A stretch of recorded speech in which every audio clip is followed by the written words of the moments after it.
Good morning, people, and Happy New Year. It's Heather Gold, and I'm here to subvert today's headlines on the first day of 2009. I've taken off on my glasses, and I'm having a bad hair day, which explains today's look. So, Israel pursues diplomacy but presses attacks. Seems like a contradiction in terms. We'd love to talk to you. You can tell by the delightful bombing. October champagne, really. I guess everyone in the New York Times took the night off last night, which is probably good for everybody if they did. Everyone needs time off. Clone pets, the real thing. I always like to see what's most popular on their most popular list. Food always outranks even the worst news, which makes me so happy. How caramel developed a taste for salt. That seemed interesting and important. Blood sugar control linked to memory decline. Also, what could be wrong with me? Also a popular New York Times story, always. Supplies to Ukraine. Boy, America's gonna love it if that happens someday.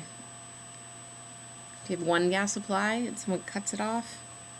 Bad news. Time to solar power. Remember how idealistic and crunchy that sounded in the 70s? Now it sounds like a good practical idea, which makes me happy. Bristol and Levi are working their butts off to parent.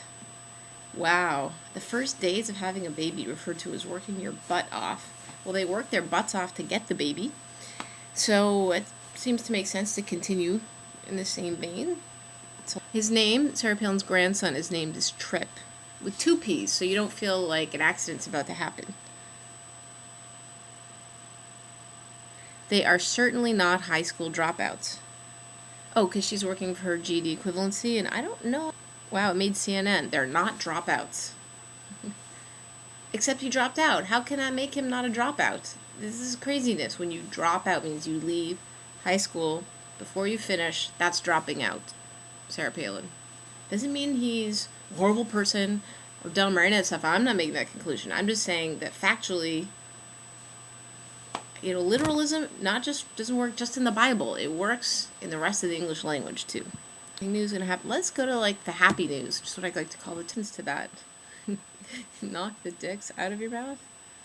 You know what? I don't go to your job and knock the dicks out of your mouth. That's a great one. That's a great comeback.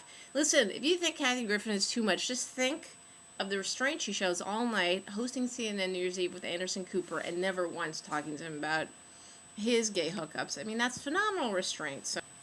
So here's the most important headline. For me, the person I miss most from 2008, saddest to lose. I think probably have a lot of comedian company here, is George Carlin, who was just really the greatest living comic I think we had until we lost him. And always told the truth. He was incredibly meticulous. His craft was phenomenal. He was incredibly smart. And it took him a lot. I guess the biggest encouragement for me is it took him a long time to find his voice. It took him well into his 40s before he was really doing the kind of work that we know him for. The political work and that kind of truth-telling beyond just pure entertainment that he did so well. Wayne Coe saying, now is the accepted time to make your regular annual good resolutions. Next week, you can begin paving hell with them as usual. Mark Twain. Beautiful. Oh, and it's Meg Horahan's birthday. Happy birthday, Meg. Thank you for all of your web help and fun. It sounds like cooking fun.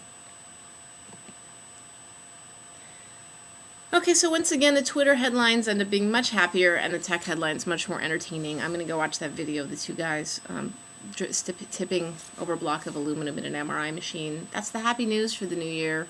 The relationship news front is great. Even though I fell asleep early and my wife went out dancing without me, she still loves me, which is an incredible accomplishment. And even though I can't find my glasses, I can still see for now. So I'll be back with you tomorrow. Have a great day.